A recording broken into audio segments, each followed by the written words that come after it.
Welcome to Conquer Your Finances, Conquer Your Life. I'm your host, Dawn Santoriello, and today we have a great show planned. I have my special guest, Burton Sklaroff, who's going to be talking about buying and selling businesses. But first, I want to recap what we talked about last week when it comes to annuities and the income riders and that guarantee 7% that you're getting. So we went over how that affects you, but now I want to talk about the hidden costs, because there is hidden costs with those riders and you should be aware of them. For one, we want to know, where are they getting that cost from? Is it from the actual account value, what the premium we put in? Is it from the income value? Because there's two values. One, you have, okay, this is the cash that you put in and this is what they call your accumulation value. Then you have the rider value, which is what that 7% is based on. Now, all companies are different, so you got to watch. So say most companies charge 1% for that rider, but now where that comes from has a big impact. So say it comes from your actual accumulation value, the cash you put in. Say you put in $100,000.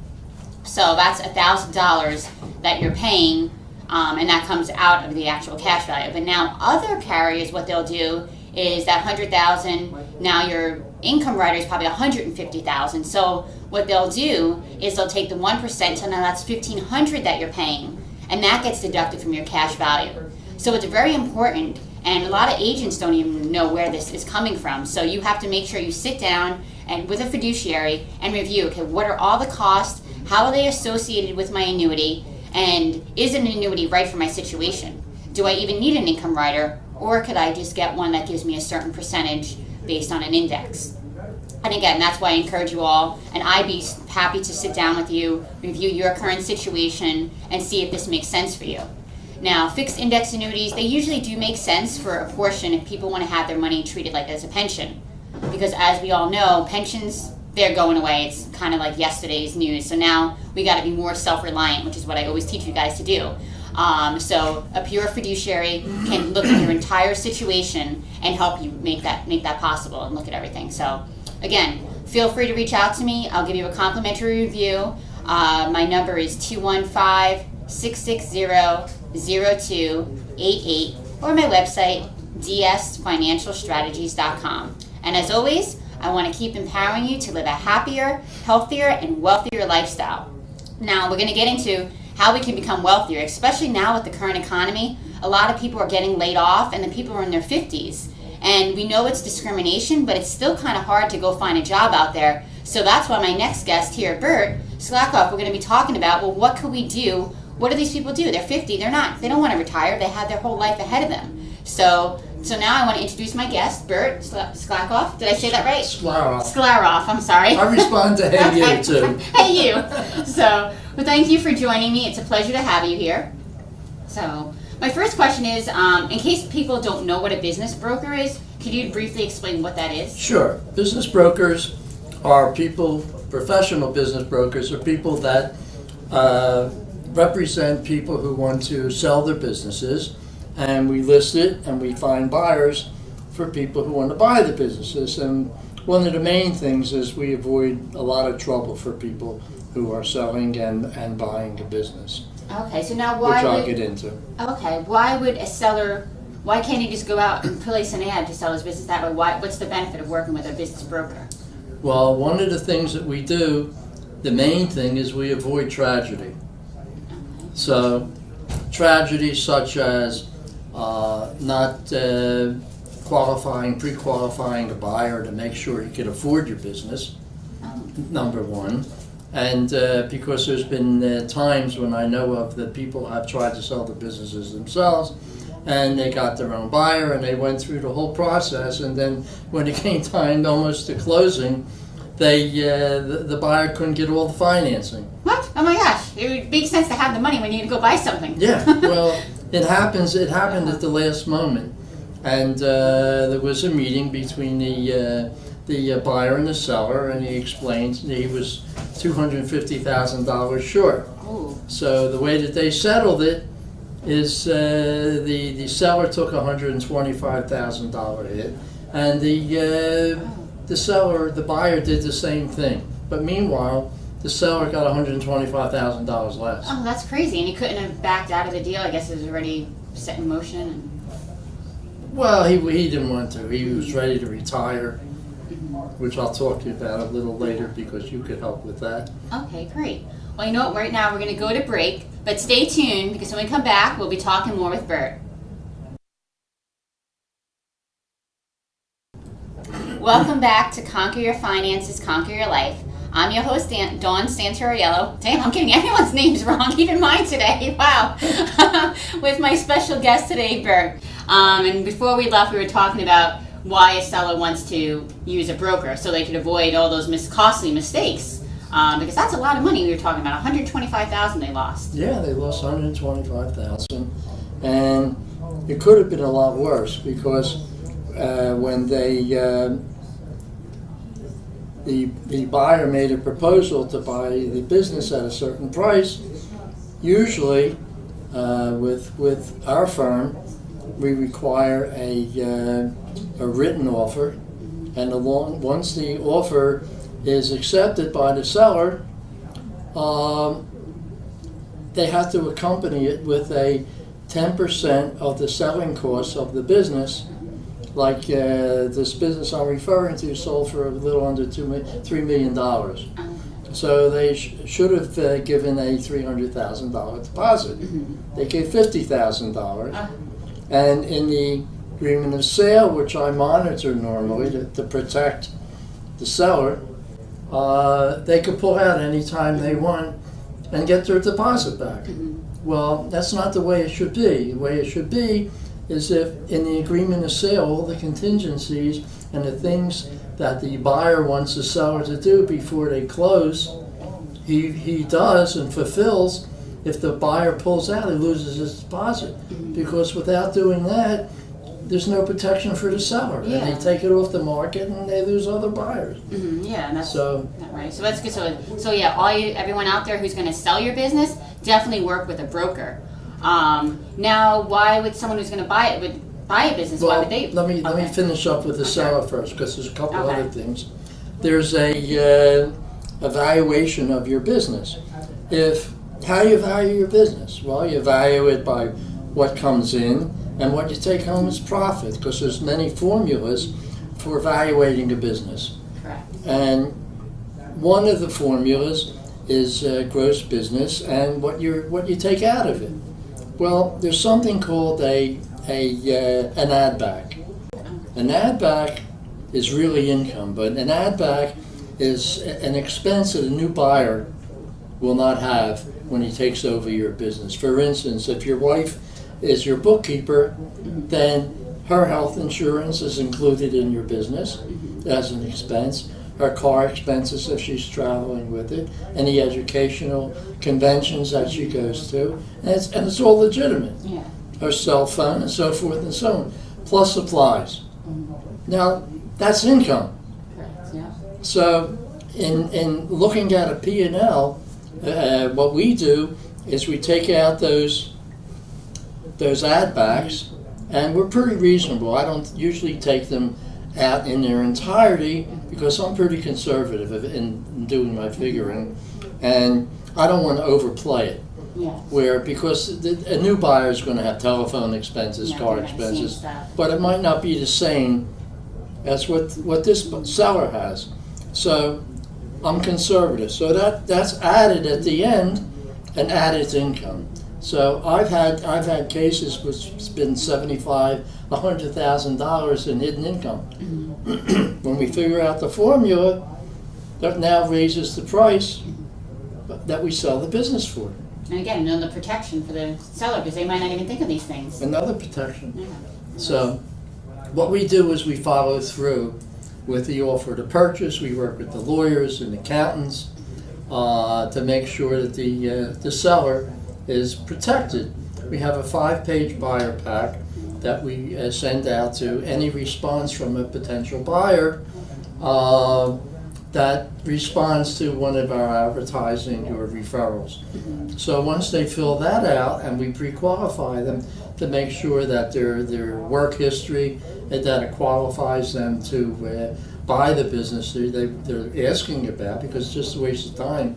You know, if you're going to go in the food business, you've never been in the food business, don't waste your money Exactly. because you're going to lose. Yeah. But Do what you know. Like Warren Buffett says, invest in things that you know. yeah. So, we reject it. I tell them, we'll find you another business. But we have their history, their educational history, their business experience, and also their financials. We want to know, not like the other case near the end, they're going to lose $250,000 or more because they can't get financing. Yeah. And we're really tragedy avoiders. That's basically what we do. Okay. It's and we help the seller so they don't get stuck with things. And we pre-qualify, as I said, all the buyers. Plus the fact we have access to the top financial people around. You can't get, if I can't get your financing or something wrong at the best rates. Oh, that's great. That's So, good. special if we're dealing in taverns and bars and diners with liquor. I know some of the top liquor lawyers in the state, Oh, that's and we important. work in Jersey and Delaware also. Oh, great. Well, we'll be right back after a word from our sponsors, so don't go anywhere because we're going to keep empowering you to live a happier, healthier, and wealthier lifestyle. Welcome back to Conquer Your Finances, Conquer Your Life. I'm here with Bert Sklaroff, and we're talking about how you got it, yes, how to sell your business. So what you do is actually would be also, I can help you and you can help me. We have a very beneficial relationship. So how can a fiduciary like myself help you and your clients and vice versa? Well, most of my clients have no plans for living while they're in business. Like I just sold a business where they had a food business for 31 years, and they basically worked from morning till night. They had really no life, and by the time they were ready to sell it, they were gray in color. Oh gosh. Okay. Wow. And what you do, the holistic approach that you have to doing what you do, plans for living now. Exactly. While you're working and while you're doing what you're doing and planning for the future too. But it's very important what you do, because by the time they're ready to sell, they're ready for a stroke or a heart attack. Yeah, exactly. And you resolve all that, which is I think it's a great approach. Yeah, and it's great because like with my coach, I'm able now to bring that extra layer. I didn't have that nutritional health layer to bring to my clients, because most people, they go to wealth managers, financial planners, like, oh, just handle my money. Well, money is just a small part of your life, like your whole well-being. So I'm able to get clients, get them healthy, they feel great, and actually it helps them produce more business, because like you said, they're tired, up early, out late at night working, they come home and they're like dead. And then they do that for like 50 years, and then some people, they do drop dead, like the day they retire. Yeah, they do. And it's like, you worked hard all that time, you didn't really enjoy it, and then you drop dead. Like, what's the point of living? You need to have... You have to enjoy the benefits. And I was very impressed when we first met that you take all of that into consideration. And like a new buyer is going to start off where the other guy left off, and you're perfect to sit and talk to him and plan how he's going to work and live also. Yeah, exactly. Like the buyer, they have to know, okay, here, I have my business, I'm putting all my money in it, what's my exit strategy when I retire? And the seller, now they got this lump sum, they got to make that last their lifetime. So, it's like... Well, even more than that, you're having them live. You're showing them a way where they can live and really have their cake and eat it. Of course, if you don't have your health, what good is it? Exactly. And if you're showing them a way to benefit by what you do while they're in business before they retire, Yeah, exactly. so they can enjoy their lives while they're living every day before they retire. Yeah, and So it's a tremendous benefit. Yeah. And I see even with my clients, I have a couple of clients that we started this with, like everything has changed. They feel better, they're improving at work, and they had a lot of turmoil in their life, and now things are going smoothly, and it's just like, it's amazing to see. Like, I feel so great, because yeah, I love helping them manage their money and stuff too, but I want to do more and like show them, like, now really encompass that whole holistic approach, because as you know, like you open up the phone book, well, not the phone book these days, you go online, or drive down the street, there's millions of financial people. There's the big wirehouses, there's the banks, but what differentiates me is I'm a fiduciary. They're a broker, so what they do, they work for their big firm. They don't have your best interest at heart. When it comes down to it and they got to choose, their loyalty is to the firm. And that's what's great about a fiduciary. My loyalty and legal obligation is to you, the client. Because I know I'm talking to another guy who has an RIA person who is handling his finances, and he's like, yeah, my family, 50 years they had this broker from a big firm, and he sent them a letter, oh, the industry is changing, and I do have your best interest. And I'm like, you and I both know, no, the firm comes first, unless they're a pure fiduciary. So that's another way too. Again, working with people who have legal obligations, and I'm sure you do too. You have to do what's best for the buyers and the sellers. Sure. Now, what are some 5 tips maybe you could give to somebody selling a business? All right. Make sure that your accountant makes up a P&L, and he separates your add backs. That's number 1, so you have an idea what you really make. Okay. Number 2 is make sure you have a good business broker. Yep. Call Bert. Actually, that's number 1. Yeah, that's number 1. You call Bert. And another thing is make sure your place is clean and everything is in working order. If you have things that have to be taken care of, make sure it's taken care of, because one way or another it's going to cost you money. Okay, make sure you have the proper legal advice. That means a proper lawyer, a business lawyer who really knows what he's doing, a proper accountant who really knows what they're doing, because when it comes time to making up all these documents, the letter of intent, to purchase the business, and the sales agreement, that they really know what they're doing and they have your interest at heart and they'll fight for you. Aside from a lease, if you're renting or if you own, just as an example, I have the one business I'm talking about, the $3 million business. 31 years they were in business. They owned the property, and they had a separate corporation for the property, a separate corporation for the business, and never paid themselves rent. Oh, wow. Now they had tens of thousands of dollars that they lost by that. Wow. So they have to have an understanding of really what's to their benefit. I could go on for hours and talk about a buyer. A buyer has to know what he wants to buy, what he's capable of buying, how much money they have to invest, which they have to take into account startup money, aside from what they're going to pay. And they have to have, again, the proper legal advice.